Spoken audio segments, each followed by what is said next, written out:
Radhe Radhe, welcome back my YouTube channel. Bhagwat कथा आज हम पढ़ेंगे छठा अध्याय। हम अब देख लेंगे मोदी को सप्त यज्ञ की विधि, सप्ताह यज्ञ की विधि। श्री सनक जी कहते हैं, नारद जी, अब हम आपको सप्ताह श्रवण की विधि बताते हैं। यह विधि प्राय लोगों की सहायता और धन से साध्य कही गई है। पहले तो यत्न पूर्वक ज्योतिषी को बुलाकर मुहूर्त पूछना चाहिए तथा विवाह के लिए जिस प्रकार धन का प्रबंध किया जाता है उस प्रकार ही धन की व्यवस्था इसके लिए करनी चाहिए। कथा आरंभ करने में भाद्रपद, आश्विन, कार्तिक, मार्गशीर्ष, आषाढ़ और सावन में 6 महीने श्रोताओं के लिए मोक्ष की प्राप्ति के एक कारण है। देवऋषि इन महीनों में भी भद्रा व्यतिपात आदि कुयोगों का सर्वथा त्याग देना चाहिए तथा दूसरे लोगों को उत्साही हो उन्हें अपना सहायक बना लेना चाहिए। फिर प्रयत्न करके देश देशांतरों में यह संवाद भेजना चाहिए कि यहाँ कथा होगी। सब लोगों के सब परिवार पधारनी चाहिए। स्त्री और सुसादृद भगवत कथा एवं संकीर्तन से दूर पड़े गए हैं उनको भी सूचना हो जाए, ऐसा प्रबंध करना चाहिए। देश देश में जो विरक्त वैष्णव और हरि कीर्तन के प्रेमी हों उनके पास निमंत्रण पत्र अवश्य भेजें। उसे लिखने की विधि इस प्रकार बताई गई है। महानुभावों, यह 7 दिन तक सत्पुरुषों का बड़ा दुर्लभ समागम रहेगा और अपूर्व रसमयी श्रीमद् भागवत की कथा होगी। आप लोग भागवत दस्त्र के रसिक हैं, अतः श्रीमद् भागवत मृत का पान करने के लिए प्रेम पूर्वक शीघ्र ही पधारने की कृपा करें। यदि आपको विशेष अवकाश ना हो तो भी एक दिन के लिए तो अवश्य ही कृपया करनी चाहिए, क्योंकि यहाँ तो एक क्षण के इस प्रकार विनय पूर्वक उन्हें निमंत्रित करें और जो लोग आए उनके लिए यथोचित निवास स्थान का प्रबंध करें। कथा का श्रवण किसी तीर्थ में, वन में अथवा अपने घर पर भी अच्छा माना गया है। जहाँ भूमि का शोधन, मार्जन और लेपन करके रंग बिरंगी धातुओं से चौक पूरे घर की सारी सामग्री उठाकर एक कोने में रख दे। 5 दिन पहले से ही यत्न पूर्वक बहुत से बिछाने के वस्त्र एकत्र कर ले तथा केले के खंभों को सुशोभित एक ऊंचा मंडल तैयार कराए। उसे सब और फल, पुष्प, पत्र और चंदवेशों से अलंकृत करे तथा चारों ओर झंडियाँ लगाकर तथा तरह तरह के सामानों से सजा दे।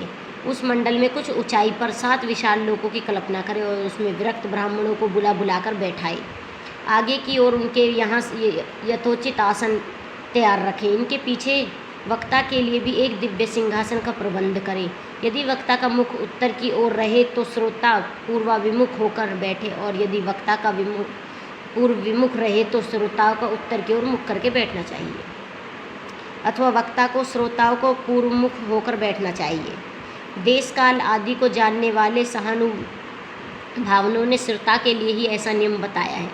जो वेद शास्त्र की स्पष्ट व्याख्या करने में समर्थ हो, तरह तरह के दृष्टांत दे सकता हो तथा विवेकी और अत्यंत निष्प्रय हो, ऐसे विरक्त विष्णु भक्त ब्राह्मण को वक्ता बनाना चाहिए। श्रीमद् भागवत के प्रवचनों में ऐसा लोगों को नियुक्त करना चाहिए जो पंडित होने पर भी अनेक धर्मों के चक्रों में पड़े हुए हैं, स्त्री, लंपट एवं पाखंड के प्रचारक हो। वक्ता के पास ही उसकी सहायता के लिए एक वैसा ही विद्वान स्थापित करना चाहिए। वह भी सब प्रकार के संयोगी निवृत्त करने में समर्थ और लोगों को समझाने में कुशल हो।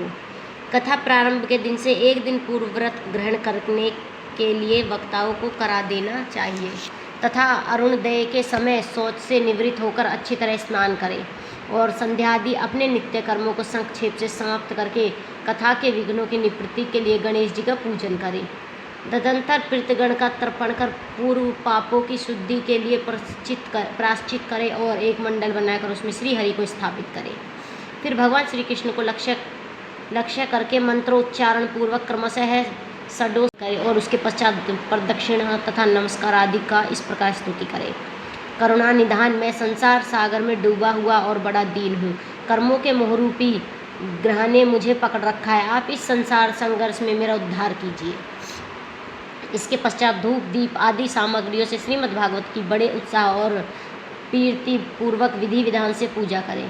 फिर पुस्तक के आगे नारियल रख कर नमस्कार करें और प्रसन्नचित्त से इस प्रकार स्तुति करें। श्रीमद् भागवत के रूप में आप साक्षात श्री कृष्णचंद्र ही विराजमान है। नाथ, मैंने भाव सागर से छुटकारा पाने के लिए आपकी शरण ली है। मेरा यह मनोरथ आप बिना किसी विघ्न बाधा के सांगोपांग पूरा करें। केशव, मैं आपका दास हूँ। इस प्रकार दीन प्रवचन कहकर फिर वक्ता का पूजन करें। उसे सुंदर वस्त्र आभूषणों से विभूषित करें और फिर उसके पूजा के पश्चात उसके इस प्रकार स्तुति करें। सुख स्वरूप भगवान, आप समझाने के कला में कुशल और सब शास्त्रों में पारंगत है। कृपया इस कथा को प्रकाशित करके मेरा ज्ञान दूर करें। फिर अपने कल्याण के लिए प्रसन्नतापूर्वक उसके सामने नियम ग्रहण करें और 7 दिनों तक यथाशक्ति इसका पालन, कथा में विघ्न ना हो, इसके लिए 5 ब्राह्मणों को और वर्ण करें। वे द्वादक्षार मंत्र द्वारा भगवान के नामों का जप करें। फिर ब्राह्मण अन्य विष्णु भक्त एवं कीर्तन करने वालों को नमस्कार करके उनकी पूजा करें और उनकी आज्ञा पाकर स्वयं भी आसन पर बैठ जाए। जो पुरुष लोग संपत्ति, धन, घर और पुत्र आदि की चिंता छोड़कर शुद्ध चित्त से केवल कथा में ही ध्यान रखता है, उसे इसके श्रवण का उत्तम फल मिलता है। बुद्धिमान वक्ताओं को चाहिए कि सूर्योदय से कथा आरंभ करके 3:30 प्रहर तक मध्यम स्वर से अच्छी तरह कथा वाचें। दोपहर के समय 2 घड़ी तक कथा बंद कर रखें। उस समय कथा के प्रसंग के अनुसार वैष्णवों को भगवान के गुणों का कीर्तन करना चाहिए। व्यर्थ बातें नहीं करनी चाहिए। कथा के समय मलमूत्र वेग को काबू में रखने के लिए अल्पाहार सुखकारी होता है। इसीलिए श्रोता केवल एक ही समय हविष्य अन्न भोजन करे। यदि शक्ति हो तो 7 दिन निराहार रहकर कथा सुने अथवा केवल घी या दूध पीकर सुखपूर्वक श्रवण करें अथवा फलाहार या एक समय ही भोजन करें। जिससे जैसा नियम सुविधि से सद कर सके उसी को कथा श्रवण के लिए ग्रहण करें। मैं तो उपासक की अपेक्षा भोजन करना अच्छा समझता हूँ, यदि वह कथा श्रवण के सहायक हो। यदि उपासक से श्रवण में बाधा पहुँचती हो तो वह किसी काम का नहीं। नारद जी, नियम से सप्ताह सुनने वाले पुरुषों के नियम सुनिए। विष्णु भक्त की दीक्षा से रहित पुरुष कथा श्रवण का अधिकारी नहीं है। जो पुरुष नियम से कथा सुने उसे ब्रह्मचर्य से रहना, भूमि पर सोना और नित्य प्रति कथा होने पर पत्तल में भोजन करना चाहिए। दाल, मधु, तेल, गरिष्ठ अन्न, भाव दूषित पदार्थ और बासी अन्न इनके उसे सर्वदा ही त्याग करना चाहिए। काम, क्रोध, मद, मान, मत्सर, लोभ, दंभ, मोह और द्वेष को तो अपने पास भी नहीं फटकने देना चाहिए। वह वेद, वैष्णव, ब्राह्मण, गुरु, स्त्री, राजा और महापुरुषों की निंदा से भी बचे। नियम से कथा सुनने वाले पुरुषों को रसवाला स्त्री, अत्यंत मलेच्छ, पतित, गायत्रीहीन, द्विज, ब्राह्मणों से द्वेष करने वाले तथा वेद को ना मानने वाले पुरुषों से बात नहीं करनी चाहिए। सर्वदा सत्य, सोच, दया, मौन, सरलता, विनय और उदारता का बर्ताव करना चाहिए। धनहीन, क्षय रोगी, किसी अन्य रोग से पीड़ित, भाग्यहीन, पापी, पुत्रहीन और मुक्षु तथा यह कथा श्रवण करें। जिस स्त्री का रजोदर्शन रुक गया हो, उसके एक ही संतान होकर रह गई हो, जो बांझ हो, जिसकी संतान होकर मर जाती हो तो जिसका गर्भ गिर जाता हुआ यत्न पूर्वक इस कथा को सुने। ये सब यदि विधिवत कथा सुने तो इन्हें अक्षय फल की प्राप्ति हो सकती है। यह अत्युत्तम, दिव्य तथा करोड़ों यज्ञों का फल देने वाली है। इस प्रकार इस व्रत की विधियों का पालन करके फिर उद्यापन करें। जिन्हें इसके विशेष फल की इच्छा हो जन्माष्टमी व्रत के समान ही इस कथा वार्ता का उद्यापन करें। किंतु जो भगवान के अकिंचन भक्त हैं उनके लिए यह उद्यापन का कोई आग्रह नहीं है।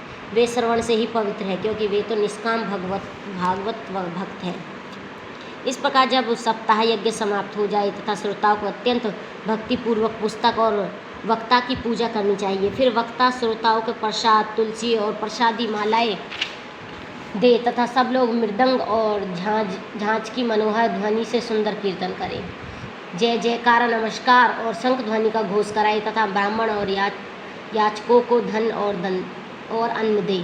श्रोता विरक्त हो तो कर्म की शांति के लिए दूसरे दिन गीता पाठ करे। गृहस्थ हो तो हवन करे। उनके हवन में 10 स्कंद का एक श्लोक पढ़कर विधि पूर्वक खीर, मधु, घृत, तिल और अन्न आदि सामग्रियों से आहुति दे अथवा एकाग्र चित्त से गायत्री मंत्र द्वारा हवन करे, क्योंकि